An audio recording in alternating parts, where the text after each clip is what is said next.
Cade Cunningham is already a top 10 player in the league. The ones that's ahead of him, they see him coming right now. And when I think about Cade, he's giving me Luka Doncic, LeBron James vibes, right? That perimeter player that's 6'8", strong, physical, could score at all levels, and then make guys around him better, coach. Most people thought the Detroit Pistons would progress this season, maybe sneak into a low playoff seed, maybe a fun, young team that gave contenders a headache. Cade stops topside, fires for three, and it's through. Count that baby, and a foul. After all, they just made the playoffs for the first time in years and even pushed the Knicks harder than anyone expected. But absolutely nobody expected this. 13 straight wins, number 1 in the East, not promising, not up and coming, just flat out better than everyone they've played. The Pistons have shattered every preseason expectation. This is a team rewriting the entire Eastern Conference in real time. Now let's talk about it. One of the most storied franchises in basketball, with 3 championships to their name, the Detroit Pistons entered the 24-25 season coming off the worst record in the league. They finished 14-68, suffered a 28-game losing streak, missed the postseason for the 5th straight year, and looked completely stuck in NBA purgatory. It genuinely felt like rock bottom. But then something unbelievable happened. The Pistons stunned the league by finishing 44-38, good for 6th place in the Eastern Conference. In the process, they became the first team in NBA history to triple their win total from a full 82-game season, jumping from 14 wins in 23-24 to 44 wins in 24-25. A massive leap, one of the biggest one-year turnarounds in both franchise and NBA history. A team that had been a league-wide punchline just a couple of seasons ago suddenly pushed for 50 wins and played competitive basketball from October to April. For the first time in more than a decade, there was real hope and excitement in the Motor City. But that hope came with limits. While Detroit was one of the best surprises in the NBA last season, most people believed they still had a long way to go in 25-26. Many expected them to take a small step back, or at best spin their wheels, especially after losing key vets like Malik Beasley, Tim Hardaway Jr. and Dennis Schroeder, all of whom were instrumental to their resurgence. Predictions hovered around 45 wins, barely above last season, with most expecting modest, steady progression at best. Then the season started. After a quarter of the schedule gone, the Pistons have shocked everyone again. Almost nobody expected Detroit to be the number 1 team in the Eastern Conference after 25 games, let alone riding a franchise record 13-game winning streak. A quick winning streak in November can be a fluke, but 13 straight wins and a 20-5 start, that's no accident. And here's the crazy part. They've done all of this through injuries. 10 different players have spent time on the injury report, and they've even had to play games without their franchise star, Cade Cunningham. Yet every time someone went down, someone else stepped up. On top of that, they haven't even shot the ball particularly well yet, meaning we still haven't seen the best version of this team. But here we are, 20 wins, 5 losses, sitting at the top of the East, 2.5 games ahead of the Knicks, and 5 ahead of the Celtics. We came into the season expecting growth. What we got was full-blown Eastern Conference contender. The same team that once couldn't finish games now looks comfortable in the clutch time. Just a 4th quarter. Cunningham, they got him. Over to Robinson for 3. The same players who used to find creative ways to lose are now leading statement wins. Sure, it's easy to say it's still early, but 25 games in, this feels less like a lucky hot streak and more like a certified declaration that Detroit basketball is officially back. And speaking of Detroit basketball being back, we have to talk about the 2 franchise pillars making it happen. Cade Cunningham and Jalen Duren. Their connection and their individual leaps have been the foundation of Detroit's rise through the Eastern Conference. Cunningham went from earning his first All-NBA selection last season to hearing his name legitimately mentioned in the MVP conversations this year, and it's completely deserved. He's averaging career highs across the board, 27 points, 9 assists and 6 rebounds, the kind of stat line most players dream about. He's carrying Detroit's offense, but he's been just as impactful defensively, posting a career-high 1.5 steals per game with a 33% usage rate, the highest of his career and 6th in the entire NBA. He's clearly the engine of this team. This was supposed to be the season where someone else stepped up to lighten his load, but that hasn't happened yet. Honestly, it hasn't mattered though. Cade isn't a one-dimensional player. He defends, he rebounds, he generates turnovers, he controls the pace, and offensively, he's both one of the league's better scorers and one of its top 5 playmakers. When you combine all of that in one guy, no surprise Cunningham sits firmly in the top 5 of the MVP ladder. The most underrated part of Cade's game this season, what he does when it matters most. In clutch time, he's been the best player in the league. His ability to manipulate defenses, control tempo, and make the right play under pressure is a huge reason the Pistons are sitting at 20-5. Detroit hasn't been blowing teams out. Most of their wins have been tight, high-pressure battles. In those moments, Cade has consistently taken over on both ends. There's a reason only Giannis Antetokounmpo scores more fourth-quarter points than Cunningham's 9.5 per game, and why he trails only Shai Gilgeous-Alexander in clutch points per game at 5.3. When the game gets tight, Cade's fingerprints are everywhere. A massive reason the Pistons are 12-4 in clutch situations this season. There's not much to criticize except for his three-point shooting, which has been flat out bad. He's hitting just 30% from deep on a career-high 6.2 attempts per game, ranking in the bottom 5% of the league in almost every three-point shooting category, whether it's pull-ups, catch and shoot, or even wide-open looks. Even during his recent 10-game stretch, averaging nearly 30 points per game, he's shooting just 27% from three. And that's the scary part. Even with poor shooting from beyond the arc, he's still producing MVP-level numbers. Imagine what his stat line would look like if those threes started falling. Not just from the extra points, but from how much it would force defenses to stretch out and open up the rest of the floor. Cade Cunningham has been incredible this season, and the fact there's still room for improvement should terrify the rest of the league. Another Piston quietly terrifying the league is Jalen Duren. He's always been physically dominant, but this season he's leaned fully into it, becoming the ideal version of himself, a player who controls the rim on both ends. Through 22 games, Duren is posting career highs across the board: 18.6 points, 11.3 rebounds, 1.8 assists, and 1 block per game, while shooting 65% from the field and 75% from the free throw line in just 29 minutes per contest. What makes him so efficient isn't flashy scoring, it's mastery of what he already does best. Duren creates gravity as a roll man, catches lobs for thunderous dunks, and punishes opponents with putbacks off offensive rebounds. He's also added new layers to his game, taking opposing bigs off the dribble and mixing in mid-range shots. A lot of that growth came this past summer, when Coach Bickerstaff worked with him one-on-one for 2 weeks, developing a level of closeness and trust that has clearly paid off on the court. The improvement isn't just on offense. Defensively, Duren is turning into the force of nature Detroit hoped he'd become. He's quicker, more aware, and his pick-and-roll defense has noticeably improved.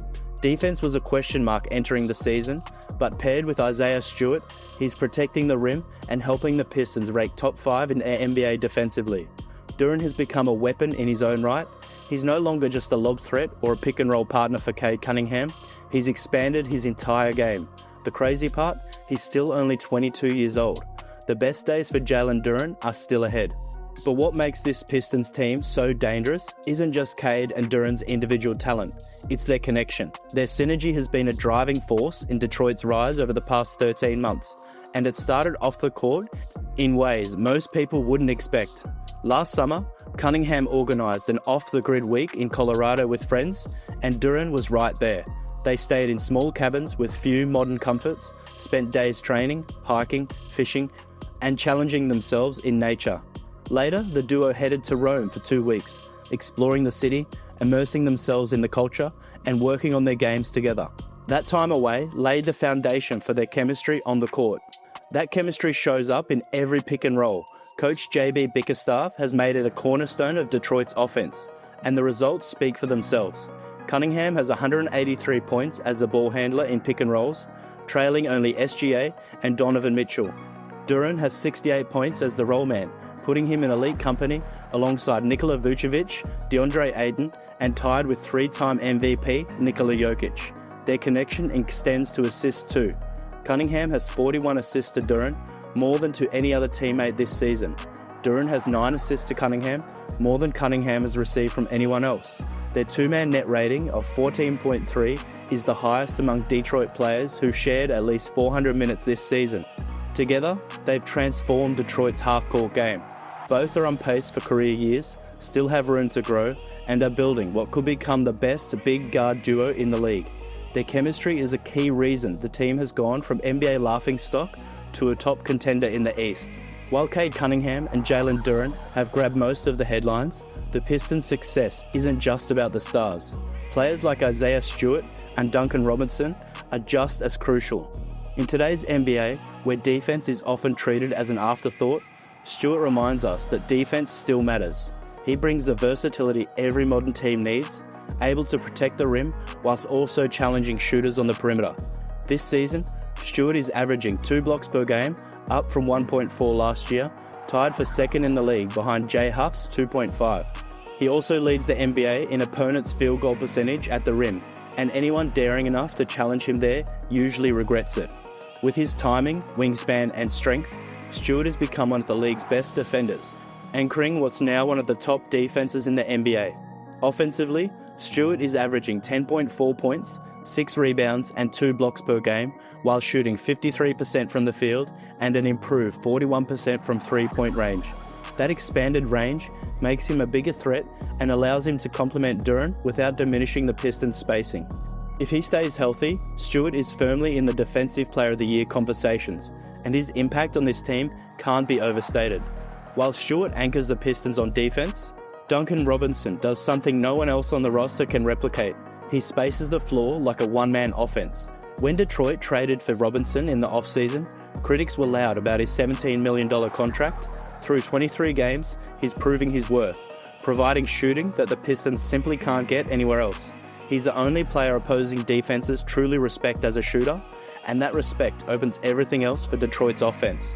Robinson is one of the league's best shooters, and his impact goes beyond stats.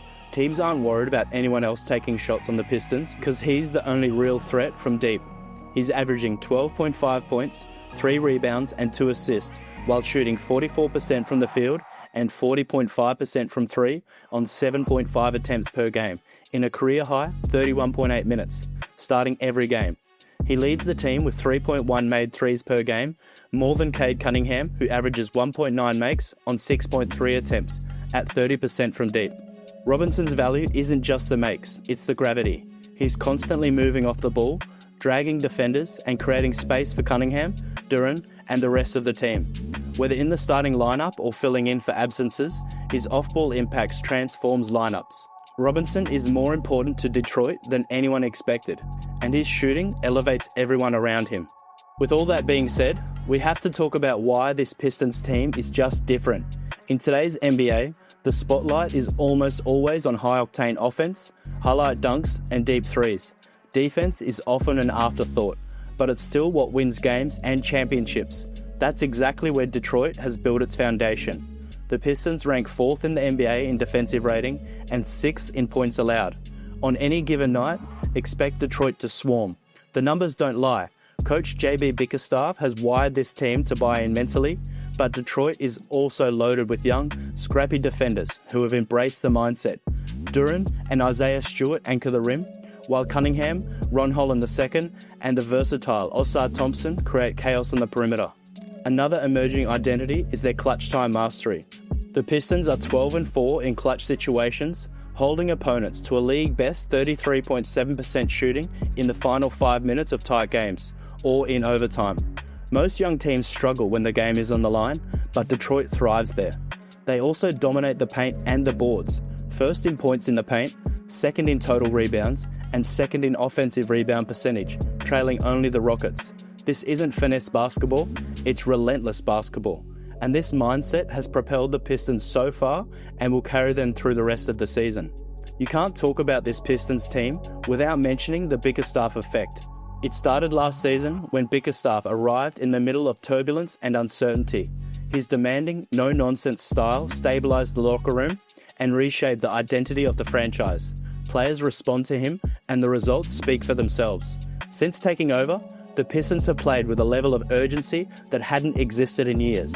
Every player, every possession, Every rotation matters. Doesn't matter who's available or what lineup he's forced to roll with, Bickerstaff demands effort, discipline, and total buy-in. Last season, he finished second in Coach of the Year voting, losing only to Kenny Atkinson. This season, he's building an even stronger case. Almost nobody expected the Pistons to be at the top of the Eastern Conference, especially while navigating injuries and a roster still learning how to win. Yet they continue to answer every challenge. If they keep this up, Bickerstaff isn't just coaching a great team, he could very well win Coach of the Year. This doesn't mean everything is perfect in Detroit. The Pistons still have glaring weaknesses that need fixing. The biggest issue? 3-point shooting. They're 19th in 3-point percentage and 28th in attempts, with Cade struggling to hit consistently and Robinson the only truly reliable shooter. When he's off the floor, it shows. If Detroit want to go deep into the playoffs, where every flaw is exposed, this has to improve. Cade is also being overworked and over-relied upon. With backups inconsistent and dealing with injuries, the Pistons need more balance. He can't carry this team alone all season. That said, there's plenty of reason for optimism. Despite offensive weaknesses, the Pistons keep winning, and once the roster is healthy and everyone gets time to play together, the offense could hit another gear.